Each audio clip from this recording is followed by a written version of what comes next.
কি মজা রে!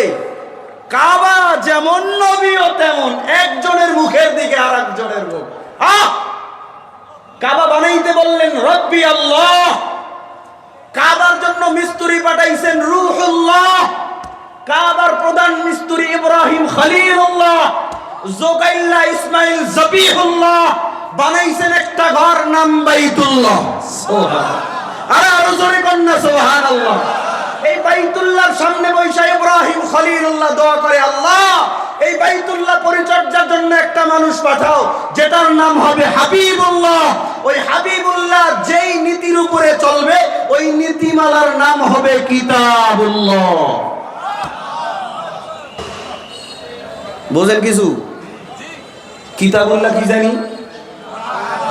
মাশাআল্লাহ, আরো জোরে কি? কিতাবুল্লাহ কি? আল্লাহর কালাম। তিন জিনিস এক জায়গায়, পয়গম্বর কাবার দিকে, কাবা পয়গম্বরের দিকে, পয়গম্বরের পবিত্র জবান দিয়ে কোরআন শরীফ তেলাওয়াত করতেছেন। সুবহানাল্লাহ। কে তেলাওয়াত করতেছেন?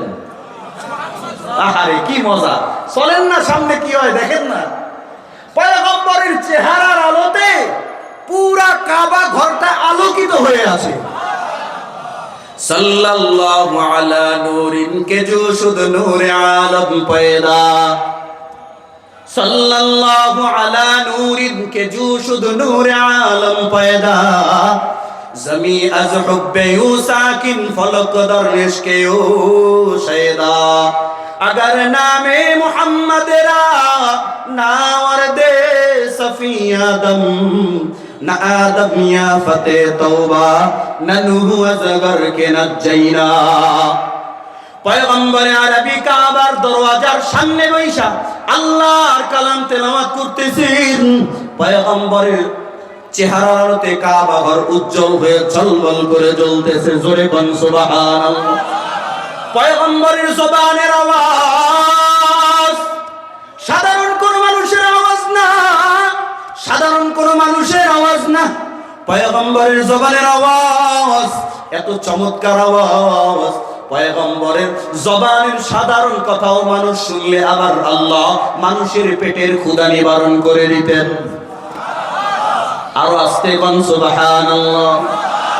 সেই পয়গম্বর কাবার সামনে বৈশা মধুর সুরে আল্লাহর কালাম তেলাওয়াত করতেছেন। এমন সময় পয়গম্বরের কিনারায় পয়গম্বরের দোস্ত বসা। কে দোস্ত? আর কেউ না, আর কেউ না। এ দোস্তের নাম হলো সিদ্দিক আকবর হযরতে আবু বকর সিদ্দিক রাদিয়াল্লাহু তাআলা আনহু। সুবহানাল্লাহ। পয়গম্বরের কেমন দোস্ত আবু বকর? পয়গম্বর একদিন ডাক দিয়া বলে, ও সাহাবায়ে কেরাম, হুব্বিবা ইলাইয়া মিন দুনিয়াকুম সালাস, দুনিয়ার মধ্যে আমার তিনটা জিনিস বড় প্রিয়। আওয়াজে বলেন কয়টা জিনিস? আরো জোরে বলেন কয়টা জিনিস? এক নাম্বার হলো আত-তাইয়িব, সুগন্ধি আমার বড় পছন্দ। দুই নাম্বার নেককারনি মহিলা আমার পছন্দ।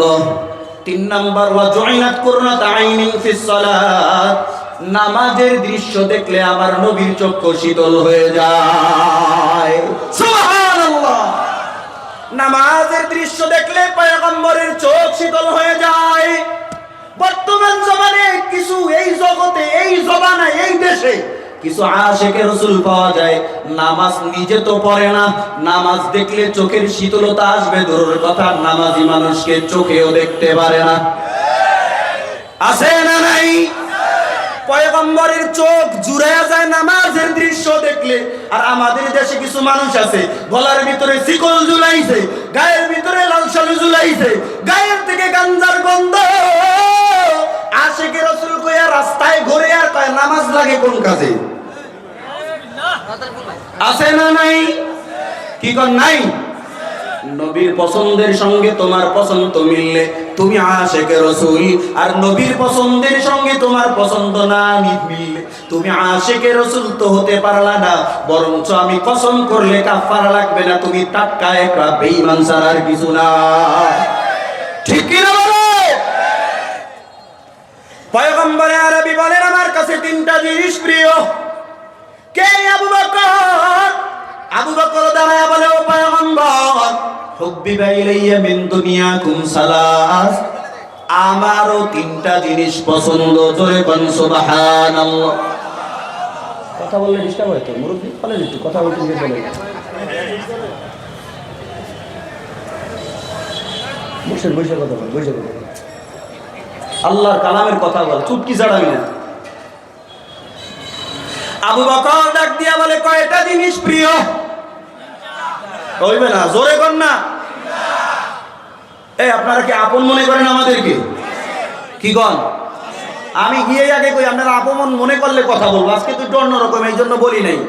আপন হইলে কথা কাজে লাগবে। আর দুশ্মন মনে করলে সারা জিন্দেগি চিল্লাইলেও একটা মানুষ হেদায়েতের আশা করতে পারবেন না। ঠিক কিনা বলেন?